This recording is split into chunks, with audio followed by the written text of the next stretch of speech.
ছাড়তে চাইছেন না, উনি রাজভবন যেতে চাইছেন না, উনি রেজিগনেশন দিতে চাইছেন না, তাহলে কি ডবল ইঞ্জিন সরকারের বদলে আমরা এবার ডবল মুখ্যমন্ত্রী সরকার পাবো রাজ্যে? দু একদিনের মধ্যে ক্ষমতার নেশা কেটে গেলে চুপচাপ কালীঘাট চলে যাবে। এ পুরোনো অভ্যাস ওনার। হ্যাঁ, না করবো না, দেবো না, তারপর লাইনে এসে যান। পাবলিক গলা ধাক্কা দিয়েছে, এখন কোথায় থাকবে না? রিটায়ারমেন্টের বয়স হয়ে গেছে, পাবলিক বলছে সন্ন্যাসে যান, ম্যান্ডেট এসে গেছে। তার বিরুদ্ধে উনি কোর্টের বিরুদ্ধে যাবেন, নির্বাচন কমিশনের বিরুদ্ধে যাবেন, সংসদের বিরুদ্ধে যাবেন, এখন পাবলিকের বিরুদ্ধে যাবেন। জীবনে উনি কাউকে বিশ্বাস করেননি, পাবলিককে বিশ্বাস করেননি, এখানকার ভোটারকে, তাই ফলস ভোট দিতেন।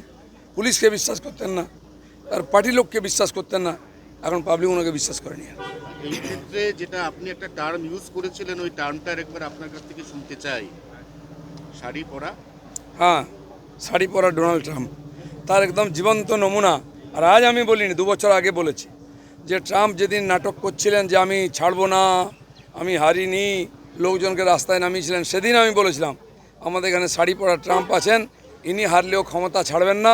দেখুন সেটা ঠিক হয়েছে, আর ওনার মতো ইনাকেও জিতে হবে। 4 জনের নাম মুখ্যমন্ত্রী হিসেবে তীব্র জল্পনায় উঠে আসছে, তার মধ্যে আপনার নামটা আছে। যতক্ষণ না হচ্ছে আপনার নামটাও ঢুকিয়ে দিন, কিচ্ছু করেন না, জল্পনা করতে কি আছে, লটারি করব।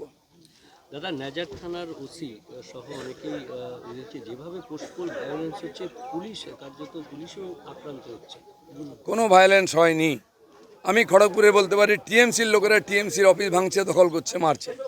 জোর করে পুলিশ দিয়ে লোককে টিএমসি করানো হতো। তারা 5 বছর নয় 15 বছর অত্যাচার সহ্য করেছে। জনরোষ কাকে বলে দেখে নিন, এখনও হয়নি। আমরা বলেছি হিংসা নয়। কথায় কথায় টিএমসির নেতারা কুণাল ঘোষ, ববি হাকিম বলতে এটা জনরোষ, আমাদের লোক মার খেলে। আমি বলবো একবার জনরোষ দেখাবো, যে গায়ে কাপড় থাকবে না, চামড়া থাকবে না। সেই জন্য সাবধান থাকুন। আপনার খোকাবাবু যে ডায়লগ দিয়েছে 4 তারিখের পরে কোন দিল্লির বাপ দেখে নেবে, তোর বাপ কোথায়? তোদেরকে কে দেখবে? তোদের তো বাপই ছিল না কোনোদিন, মাই ছিল খালি। বড় কথা বলিস, বিজেপি বলে বেঁচে আছো, নাহলে সব গাছে টাঙা হতো। এখন আমি বলছি আমাদের কর্মীদেরকে ছাগলদের মেরে বদনাম হয়েও না, ছুঁচো মেরো না, মারলে বাঘ মেরো, সিংহ মেরো, দিলীপ ঘোষের মতো। আচ্ছা, মমতা বন্দ্যোপাধ্যায়, অভিষেক বন্দ্যোপাধ্যায়ের বাড়ির সামনে থেকে সমস্ত পুলিশ, অতিরিক্ত সমস্ত গার্ডরেল সব কিছু রিমুভ, সরিয়ে নেওয়া হলো।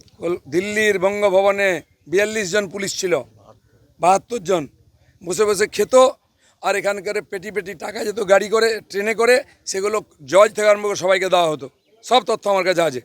কোনো পাবলিককে, বাংলার লোককে ওখানে রুম দেওয়া হতো না, আমাদেরও দেওয়া হতো না, এমপিদের মেলেদেরকে, তাদেরকে লাত মেরে তাড়ানো হয়েছে। আর এখানে কালীঘাটের যে রাস্তা হরিশ মুখার্জি রোড এতদিন বন্ধ ছিল, সেটা খুলে গেছে। এরকম পশ্চিমবাংলায় কোনো ব্যারিকেড থাকবে না, কারোর সামনে, সব খুলে দেওয়া হবে। রসায়ন জনগণ অনেক আগের থেকে মন ঠিক করে রেখেছিল, আপনারা বুঝতেই পারেননি। আমি ভোটের দিন আগেও, ভোটের দিন সকালেও বলেছি 200-এর বেশি আসন পাবো, রিভার্স হবে। তাই হয়েছে। যে মানুষের সঙ্গে থাকে, মানুষের মনের কথা বোঝে, সে জানে মানুষ কত কষ্টে ছিল। এই মহিলাদের উপর অত্যাচার, এই লুটপাট, এমন কোনো বাংলায় মানুষ নেই যাকে লুট করা হয়নি, অত্যাচার করা হয়নি। সরকারি যোজনার টাকা থেকে আরম্ভ করে জমি, বাড়ি, দোকানপাট সব জায়গায় লুট করা হতো। স্কুলে বাচ্চা ভর্তি করুন, পয়সা দিন। হসপিটালে বয়স্কদের ভর্তি করুন, টাকা দিন।